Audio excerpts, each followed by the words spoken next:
Welcome to Wild West Love Chronicles. Today I'm going to tell you a story that is deeply touching and full of tension, so let's listen closely. The dust hadn't settled in Dawson's Hollow since the storm 2 days prior. The wind still carried whispers of ash and sand down the main road like it was brushing off bad memories. Elijah Boone rode in slow, the same way he always did, slouched in the saddle of a weary chestnut gelding with one eye and a limp that matched his own. His coat hung heavy off one shoulder, dust-stained and sun-bleached, and the brim of his hat sagged low enough to cover most of his face. Folks knew who he was, but not well enough to greet him, and that was how Elijah preferred it. The town hadn't changed much in the years since he stopped trying to be part of it. Same crooked signs hanging off saloons, same horse trough leaking at the base of the livery, same slanted church bell that rang too late most Sundays. Elijah tied his horse near the general store and stepped down stiffly, his leg wincing like it remembered more than his mind cared to. He was here for salt blocks, nails, and lamp oil, nothing more. But fate, as it often does, had other plans. He hadn't been in town 5 minutes before he noticed something strange. A trickle of men disappearing behind the livestock yard, not toward the saloon, not toward the stables. They moved like they didn't want to be seen. Elijah frowned. Curiosity wasn't a habit he liked indulging, but something in his gut twisted. It was the same feeling he got when the air went too quiet before gunfire. He followed. Behind the pens, past the line of wagons and out of sight from the main road, a crude wooden platform had been erected. Rough planks, hastily nailed together, flanked by rusted lanterns and surrounded by men whose voices buzzed low like flies over carrion. Elijah stood at the edge of the crowd, heart slowing, jaw tightening. There were 4 people up on that platform. 3 of them were children, 1 was not. She stood still as a statue, shoulders drawn in, wrists bound by coarse rope that bit into her skin. Barefoot. Thin, a dress that might have once been white, but now clung to her frame in tatters. Her eyes didn't search the crowd. They didn't plead. They just stared straight ahead at nothing, as if looking too long at anyone might crack what little of her was left. The auctioneer, a squat man with a cigar between yellow teeth, tapped her shoulder like she was livestock. "Don't be shy now, gents. This one's quiet, strong, good hands on her. Bit skinny, but she'll fatten up." He chuckled, like that was worth applause. "We'll start the bidding at 10. No one moved. $10, boys. Come on, that's less than a damn saddle." Still no hands. Elijah's gaze drifted across the men around him. Drunkards, ranchers, outlaws too lazy to ride further south. Some laughed. Some just spat and looked away. But none of them wanted to touch her. The auctioneer sighed dramatically. "Hell, we'll start at 3 then. $3! What's that? Half a bottle of whiskey?" A few chuckles. Still no hands. Elijah stepped forward. He didn't speak loudly, didn't lift his chin, just raised 3 fingers and said, "I'll take her." The silence that followed was heavier than a gunshot. The auctioneer blinked, then grinned wide. "Sold then, to the generous gentleman who knows a bargain when he sees one." A few men laughed. Most didn't. Elijah moved toward the platform, ignoring the looks, the muttered names. He reached into his coat, pulled out a wrinkled $5 bill, handed it to the man without a word. "Change?" the auctioneer asked. Elijah stared at him until the man shut up. He stepped up to the girl. She didn't flinch, didn't look at him. Her hands trembled, barely. Elijah took a knife from his belt, sliced through the ropes at her wrists. The hemp fell to the boards with a whisper. Still she didn't move. "You can walk," Elijah said quietly. She nodded, barely, and stepped off the platform beside him. Her bare feet hit the dirt with the softest sound. The crowd parted like a curtain. Some spat in the dust near his boots. Others just watched, eyes full of things they were too cowardly to say out loud. Elijah didn't look at any of them. He just walked. The girl followed. The ride back was long, silent, and choked in prairie wind. Elijah didn't offer conversation. He'd never been good with words, and this wasn't a time for them anyway. Every now and then, He looked over his shoulder to make sure she hadn't vanished. But she was there, hunched, quiet, holding the saddle horn like it was the only thing keeping her tethered to the world. They reached the ranch just after sundown. It wasn't much, but it was honest. An old two-room house with a front porch sagging like tired shoulders, a barn with missing slats, a corral of half-lame horses, and a coop full of chickens too lazy to fly. The dog barked once from under the porch and then settled when it saw Elijah. He dismounted and turned to her. She still hadn't spoken. "You hungry?" he asked. She blinked, as if the sound had taken a moment to travel. Then she nodded. He pointed to the porch. "Sit there. I'll bring something." She hesitated, then walked slowly to the steps. She sat with her hands folded tightly in her lap. Inside, Elijah lit a lamp, grabbed what food he had, bread, dried meat, an apple, and placed them carefully on a chipped plate. When he stepped back outside, the girl hadn't moved an inch. He handed her the plate. "Eat." She took it slowly, eyes not meeting his. Her fingers were calloused and trembling. She ate in silence, methodically, chewing each bite like it might disappear if she wasn't careful. Elijah leaned against the porch post and watched the stars blink into existence over the hills. "What's your name?" he asked. She didn't answer. Not right away. But after a moment, with her eyes locked on the bread in her lap, she said, almost too soft to hear, "Abeni." Elijah nodded once. "All right, Abeni," he said. "You'll sleep inside tonight. Got a cot near the stove. It's warm.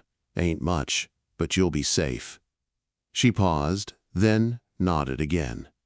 When she finished eating, Elijah led her inside. He pointed to the corner near the stove, where a small cot lay folded beneath a blanket. She stood there for a moment, not moving. He turned away to give her privacy and lit another lamp. From behind him he heard the rustle of fabric, the quiet breath of someone trying not to cry. He said nothing. That night, Elijah lay awake in his own bed, staring at the ceiling. The wind rattled the shutters. The chickens clucked low in their coop. Somewhere in the dark, a coyote howled and was answered by silence. He didn't know why he'd done what he did. Maybe he didn't need to know. Maybe it wasn't about saving anyone.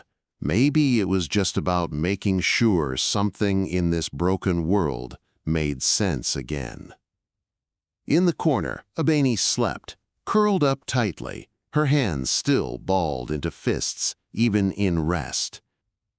And Elijah, for the first time in years, felt like maybe, just maybe, he'd done one thing right. The morning broke quietly, the kind of stillness that didn't belong to towns or saloons but to the plains themselves, wide, endless, and watching. The sun crawled slowly up the edge of the earth, bleeding pale gold across the horizon and casting long, tired shadows over the ranch. Elijah Boone sat on the porch with a tin cup in hand, steam rising off the bitter coffee he hadn't yet touched. His eyes were fixed on the barn, though his thoughts wandered somewhere far off, somewhere dusty and half-forgotten. Inside the house, he heard the faint creak of floorboards. Abeni was awake. He didn't turn as the door opened. She stepped out cautiously, barefoot still, her hands clasped in front of her like she wasn't sure what to do with them. The oversized shirt she wore nearly swallowed her frame, and her eyes scanned the yard like a hunted animal surveying a trap. "Morning," Elijah said without looking up. Abeni didn't respond. She stood still as stone, her eyes flicking from the dog under the porch to the chicken scratching at the dirt, then back to the man who bought her freedom with the price of a meal in town. Elijah lifted the cup to his lips, sipped, grimaced.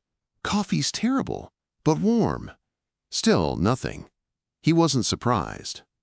Words were bridges, and some folks had to build theirs one stone at a time. After a few minutes, she stepped down the porch and walked into the yard, her steps small and deliberate. The chickens scattered as she approached, then quickly resumed their business.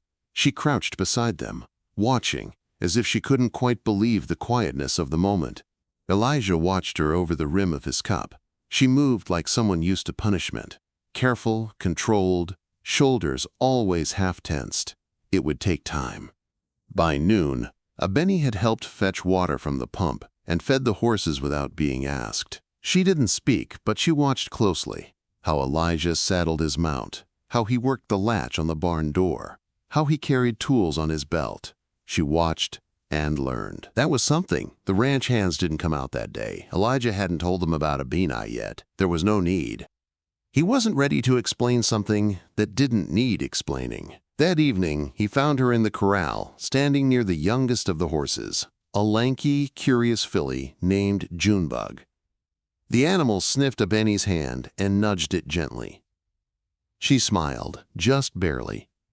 Elijah saw it and said nothing. The days rolled on like that, quiet mornings, long afternoons. The silence between them filled with small tasks and shared glances. Abeni didn't flinch as much anymore. She ate more, slept longer. Sometimes Elijah caught her humming under her breath, a tune he didn't recognize but one she seemed to know deep in her bones. He gave her space. That was the trick. He'd seen what happened to men who tried to fix everything with noise and instructions. She didn't need orders. She needed time to decide she wasn't still a prisoner. On the 6th morning, Elijah came in from chopping wood to find the fire already going and a pot of coffee simmering on the stove. Abeni sat at the table, slicing dried meat with practiced hands. He set down the kindling and grunted. "That's new." She glanced at him, then back to the knife. "You ain't got to do all that," he added. She shrugged. I know." That was the first full sentence she'd spoken since her name. They ate in silence. Elijah didn't push. He never did. After breakfast, they walked out together. The ranch was quiet, the wind soft, the scent of horses and hay thick in the air. Abeni reached for the fence rail, rested her arms on the top beam and stared out at the hills. "You from around here?" Elijah asked finally. "No. Family." A long pause. She didn't answer, but the silence was different this time, full of ghosts instead of fear. Elijah nodded. "All right." That night, the dog barked once and then again. Elijah grabbed his rifle and stepped onto the porch. The moon lit the yard in pale silver. A figure stood at the gate. "Boone!" called a voice. "You home?" It was Jake, one of the ranch hands, his hat in his hands, face pale under the moonlight. Elijah lowered the rifle. "What is it?" Jake stepped forward. "You hear about town?" "No. Something happened. They found that auction site. Sheriff shut it down. Folks ain't happy." Elijah tensed. "Ain't happy?" "They're saying someone tipped the law. Sheriff's asking questions. Folks remember seeing you there. With a girl." Behind Elijah, Abeni had stepped into the doorway. Her eyes caught Jake's, and his voice caught in his throat. "She here?" he asked quietly. "She's here," Elijah replied. Jake took a breath. "I ain't here to cause trouble. Just thought you should know." Elijah nodded. Jake turned and walked back into the night, his boots crunching softly against the dirt. Elijah closed the door behind him, turned to Abeni. She didn't speak, but her fists were clenched, and her chest rose and fell too fast. "You're safe here," Elijah said. Abeni shook her head just once. "Nowhere safe. You are now." She stared at him, her jaw trembling. "You don't know what they do, what they'll say." He stepped forward, slow. "Don't care what they say. Let 'em talk. You're not going anywhere." The air between them was thick. Abeni's eyes filled with something heavy. Grief, maybe. Rage. Maybe both. But she nodded and sat back down beside the stove. The next day, Elijah rode into town. Abeni waited all day by the window, watching the road, expecting him not to return. But he did, just before dusk, with supplies in the saddlebags and a bruise under one eye. He dropped the sacks on the table and pulled a bottle from his coat. "They're talking," he said. "I know. I told them they could go to hell." Abeni smiled, small and tired. Over the next week, things changed. The hands came back to work. Jake avoided her eyes at first, but after 2 days, he offered her a glass of water without being asked. Miriam, his wife, brought Abeni a second pair of boots. Tomas let her brush the mule. It wasn't trust. Not yet, but it wasn't hate either. Elijah watched from the porch, smoking a roll your own and thinking about how strange it was that $3 could stir up so much in a man's life. That night, Abeni sat by the fire, holding a book Miriam had lent her. She didn't read it, just ran her fingers across the pages. "Can't read?" Elijah asked.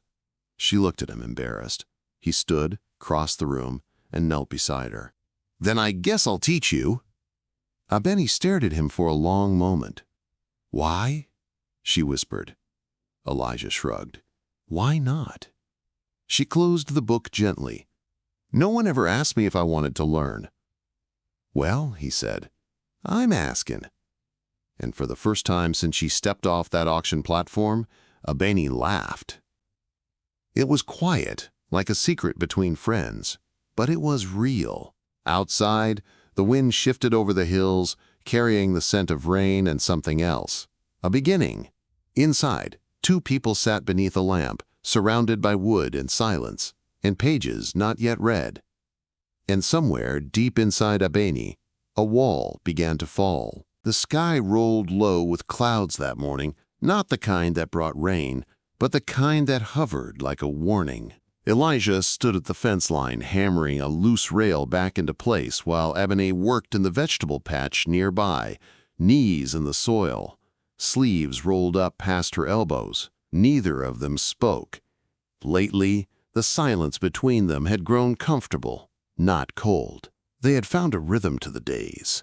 Chores, meals, quiet moments, shared without the need for words. But the quiet wouldn't last.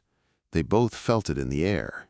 The first sign came with a rider on the ridge. A figure lingered at the crest of the hill, just long enough to be seen before turning back toward town. Elijah didn't chase him. He just watched. That night, he oiled his rifle. At supper, Abeni ate slowly. She wasn't looking at her food. Her eyes stayed on the windows, her ears tuned to the wind. "They're watching again," she said. "Yeah," Elijah answered. "They are." She didn't ask what that meant. She didn't need to. She'd lived through enough to understand what happened when people looked too long with that kind of silence. The next day, they found the chicken coop door open, 3 hens gone, one with its neck broken and left in the dirt like a warning. Abeni buried it herself. Elijah didn't say anything, just handed her the shovel and stood nearby as she covered the body. His jaw clenched as the last of the soil was packed down. She didn't cry, not even a flicker. That evening, Elijah rode into town for supplies. He came back with a gash on his cheek and blood on his knuckles. When Abani opened the door and saw him, she didn't gasp or ask questions. She simply pulled the towel from the wash basin and motioned him to sit. He winced as she dabbed at the cut, but otherwise said nothing. "Who was it?" she asked. "Doesn't matter." She pressed the towel harder. "Was it Crowley?" Elijah nodded. Abeni drew the towel back and looked at him. "He won't stop." "I know." "Why don't you tell the sheriff?" Elijah leaned back and looked toward the door. "Garvey's not a bad man, but he ain't a brave one either." Abeni folded the towel and stood. "Then we protect ourselves." He looked up at her, this girl who had arrived in silence, who had once flinched at shadows, now standing there with her chin high and fire behind her eyes. "Damn right," he said. They began sleeping lighter. Elijah kept the rifle close at night. Abeni kept a knife under her pillow. The dog, old as he was, started sleeping at the door instead of under the porch. The ranch hands noticed the tension, but no one asked questions. Jake started carrying his pistol even when hauling hay. Miriam didn't let her son walk to the creek alone anymore. Everyone knew something was coming. The question was when. 2 nights later, it came in the form of fire. Abeni woke to the smell of smoke. She was on her feet before the first shout reached the porch. Elijah had already bolted from the bedroom, rifle in hand. The barn, glorious, splintered, half-fixed, was ablaze, flames licking up the sides like a devil's fingers. Jake and Thomas were already outside, shouting and throwing buckets. Abeni didn't stop to think. She ran barefoot through the dirt, skirts flying behind her, and threw herself into the chaos. They saved the horses first, kicked open stalls, pulled terrified animals by their reins into the yard. One nearly trampled Abeni in its panic, but she held firm, pressing her palm to its chest until it settled enough to be led away. Elijah shouted something from the far side of the blaze, but the roar of fire swallowed it whole. By dawn, the barn was gone. The skeleton of it smoldered in the rising sun, a charred carcass black against the pale light. The hands stood in silence, faces streaked with soot and sweat. Abeni leaned against the fence, her arms scratched, her dress burned at the hem. No one had to say it. It was no accident. Elijah stood with the rifle still slung over his shoulder. His eyes scanned the ridge again. No riders this time, just smoke curling into the sky like a broken prayer. Later, after the fire cooled, he and Abeni sat on the porch, both too tired to speak. She turned to him finally. "I want to stay." He looked over. "I never said you had to go." She shook her head. "I know. But now I say it, I'm staying. I'm not running from fire anymore." He nodded. "You should have left me in town," she added. "Would have been easier." "Maybe," Elijah said. "But easier ain't always right." She looked out across the hills, face unreadable. "Why me?" He didn't answer right away. "Because I've seen what happens when nobody stands up," he said eventually. "And I was tired of being nobody." Abeni smiled, just slightly. The next day she went back to the patch and started digging rows again. They would rebuild the barn. She wasn't afraid of work. She wasn't afraid of ashes. The town, however, wasn't done. At the general store, someone had carved a message into the wooden post by the entry. Asterisk, asterisk, asterisk, asterisk, lover. Jake saw it first and covered it with a bucket of water and a handful of mud before Elijah arrived. That afternoon, a stone broke the kitchen window. No note, just glass and dust. Miriam stayed longer after chores that day. She and Abeni sat in the corner and talked quietly. Something about their voices made Elijah stop and listen. Laughter, soft and worn, like it hadn't been used in a long time. That evening, the three of them sat together for supper. For the first time, it felt less like survival and more like a home. But the next week, the whispers turned into threats. Crowley rode up to the fence line with 3 men, just far enough to stay legal, close enough to be heard. "You're poisoning this land, Boone," he called. "You keep her here, things'll get worse." Elijah stepped into the yard. "You're trespassing," Crowley spat. "Just watching a fool burn his own house down." Abeni stepped beside Elijah. Crowley's eyes darkened. "She don't belong here," he growled.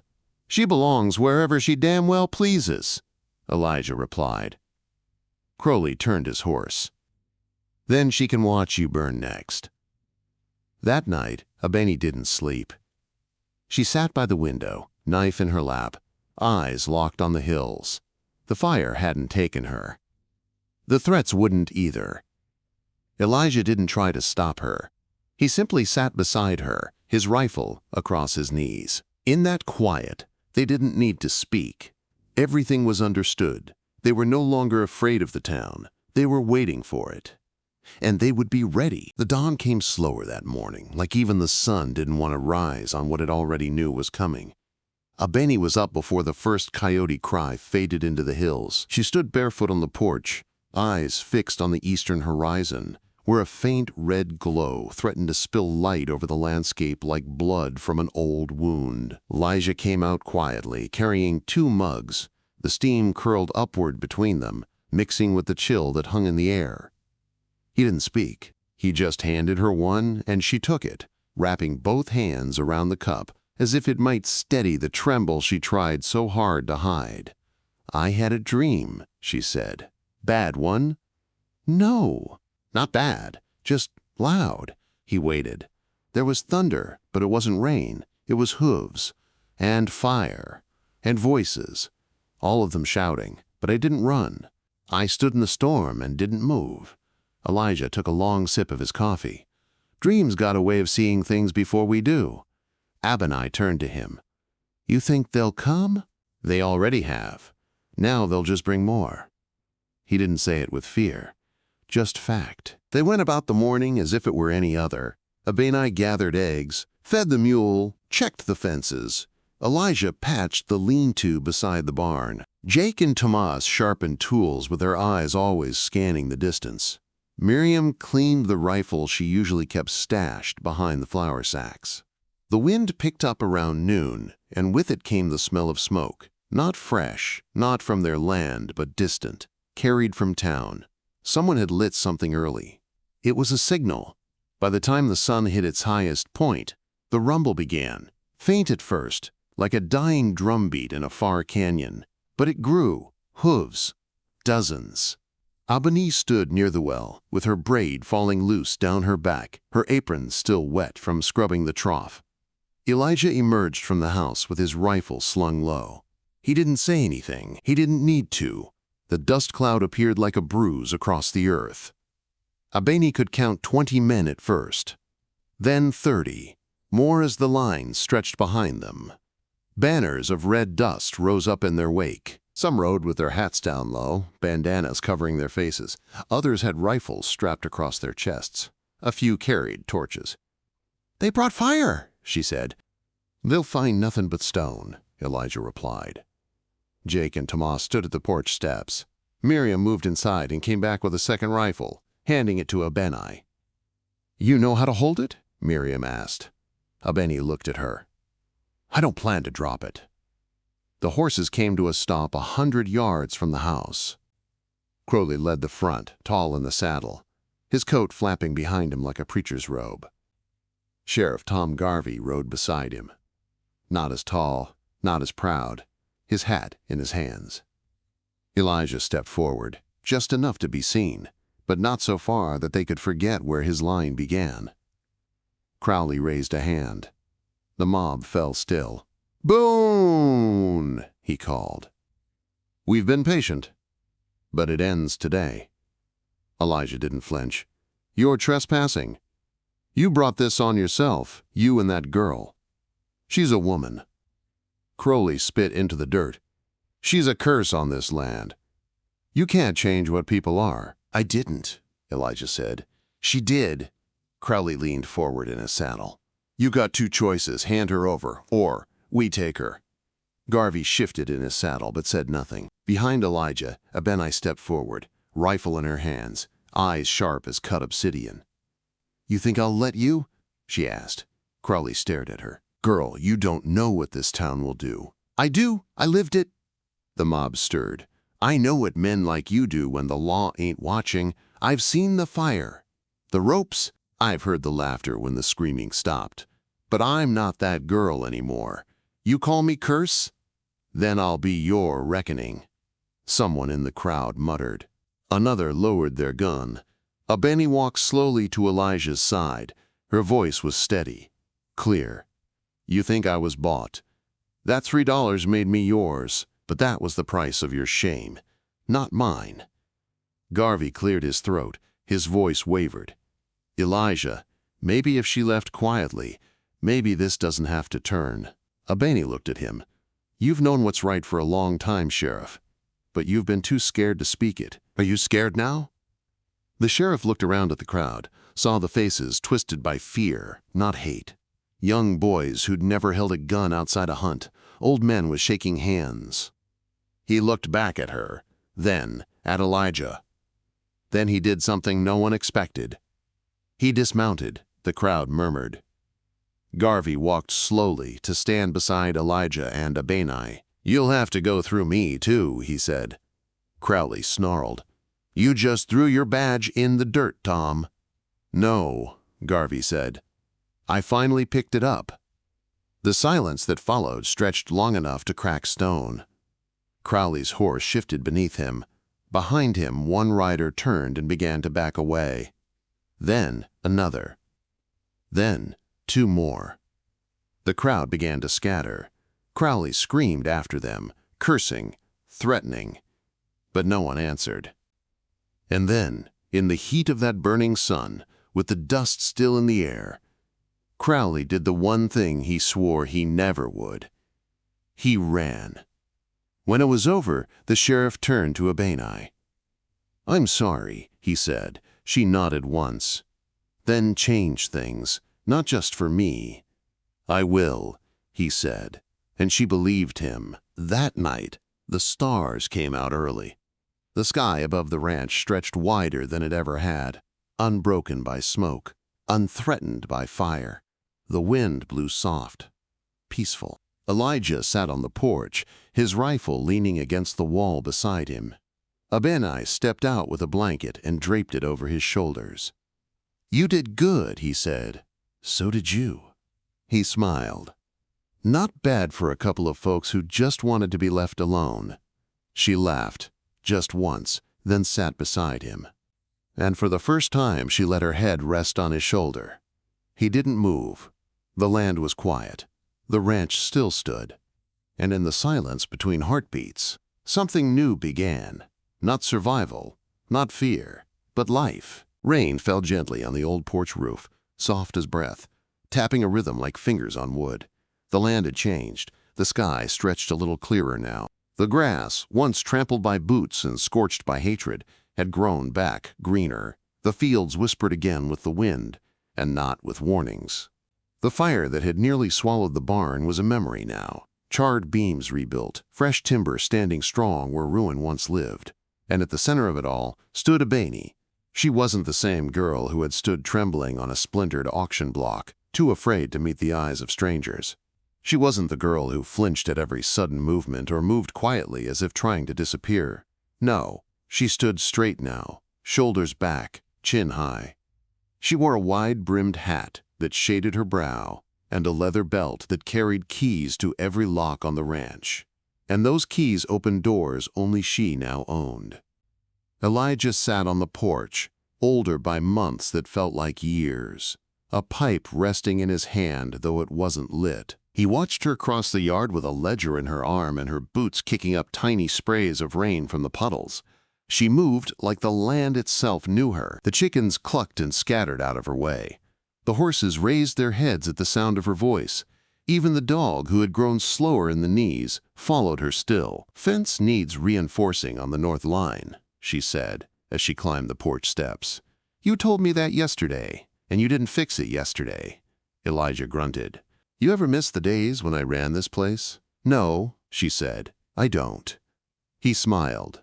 That was what he liked best about her, the honesty. No sugar, no softness, unless she meant it. A woman forged by survival, not spoiled by sentiment. She sat beside him, opened the ledger, and scanned a few lines. "Got another letter," she said. "Who from?" "Some girl in Kansas. Said she heard about the ranch from her cousin. Said she lost her family. Wants to come work. Wants to learn horses." Elijah nodded. "You gonna take her in?" "Of course. Even if she don't know the first thing about a bridle?" Abeni closed the book. "I didn't either." That was the thing. People had begun to talk. Not just in whispers anymore. Not in warnings. But in questions. How'd a girl like that end up owning a place like this? Was it true what happened? Was it really the same girl that man bought for $3? She didn't answer those questions. She didn't need to. The ranch spoke for her. The fences, the rows of vegetables, the chickens, the rebuilt barn, and the people who now walked her land without fear. Miriam and Jake stayed on. Tomas, too. And a few others came, strays, some of them. Wounded folks. A widow from New Mexico. 2 brothers whose father had left them nothing but a broken wagon and bruises. Even the sheriff stopped by now and again, his badge a little shinier, his spine a little straighter. He always tipped his hat to her now. Elijah had signed the deed one quiet morning in the kitchen, using a pen that shook slightly in his hand. He didn't say anything as he slid it across the table. Just looked at her and nodded. She had stared at it for a long time before signing. "I didn't earn this," she had whispered. "Yes, you did," he replied. "Twice over. That was the only time she ever cried." The rain slowed to a mist. The fields shimmered. Abeni stood, brushing a leaf from her sleeve. "You ever think about leaving?" she asked. Elijah looked out at the horizon. "Used to. Now I got nowhere I'd rather be." She nodded. "I've been thinking about putting up a new sign. At the gate." "What's it say?" She smiled. Not a big one, but the kind that stayed in the eyes long after the lips stopped moving. Abani Ranch. Just that. He gave a small grunt of approval. Ain't nobody earned their name on land more than you. She paused at the door. That girl from Kansas. If she comes, I'll let her sleep in my old room. He raised a brow. You moving out? I'll take your room, she said. You can take the cot. He laughed. Ain't that the way of things? The door swung shut behind her, and he listened to her steps move through the house, familiar, steady, no longer soft. In the days that followed, more letters came. More people arrived. They brought little with them. A name, maybe. A scar. A dream they weren't sure how to say out loud. And each time, Abeni met them at the gate. She asked no questions about where they'd been, only what they wanted to learn. The barn echoed with laughter some nights. Music, too. A young girl named Sarah took to playing the fiddle at dusk, her notes drifting across the land like perfume. Abeni never danced, but she sat close and tapped her boot to the beat. The light in her eyes wasn't something you could explain. It wasn't loud. It was earned. One afternoon, she walked alone to the hill where the auction had once stood. The platform was gone now, burned to the ground in the weeks after the raid. All that remained was the outline of where the boards had once pressed into the earth. She stood there for a long time, hands in her pockets, watching the sky roll by. Then she knelt and pressed her palm into the dirt. I'm still here, she whispered. You didn't win. When she stood again, her shadow stretched long across the grass. She didn't look back. Back at the ranch, Elijah sat writing at the kitchen table. He kept a notebook now. It wasn't for anyone but him. He didn't write poetry. Just thoughts, things he never had time to say out loud. On that page, he wrote, She made this land holy. I just kept it warm until she arrived. As night fell, the oil lamps flickered on, casting gold across the walls and floor. The wind tapped the windows gently. The chickens settled in their coop. The mule brayed once, then quieted. Abeni stood on the porch with her arms crossed, watching the moon rise. Inside, the fire crackled. The house smelled like bread and coffee. And peace. She wasn't waiting for anyone anymore. She wasn't watching for riders. The land was hers. Her name was on it. Her hands had built it. Her voice carried through it. And when she closed her eyes that night, lying under a roof she now owned, she dreamed not of fire or ropes or silence, but of seeds and soft dirt and a little girl laughing beside a horse whose name she'd chosen herself. Tomorrow would come, and she would meet it on her terms, because her name wasn't just Abeni, her name was freedom. In a world where hatred once rode on horseback and justice came too late, one girl's courage and one man's quiet defiance rewrote the story of freedom. Abeni's journey from chains to ownership, from silence to legacy, reminds us that the truest kind of power is not taken, it is lived. Some stories end at the fire, but hers began there. If this story moved your heart, don't forget to subscribe to Wild West Love Chronicles, where we bring you powerful, emotional stories from the untamed frontier, tales of resilience, redemption, and love born from the dust. Ride with us, and never miss the next unforgettable journey.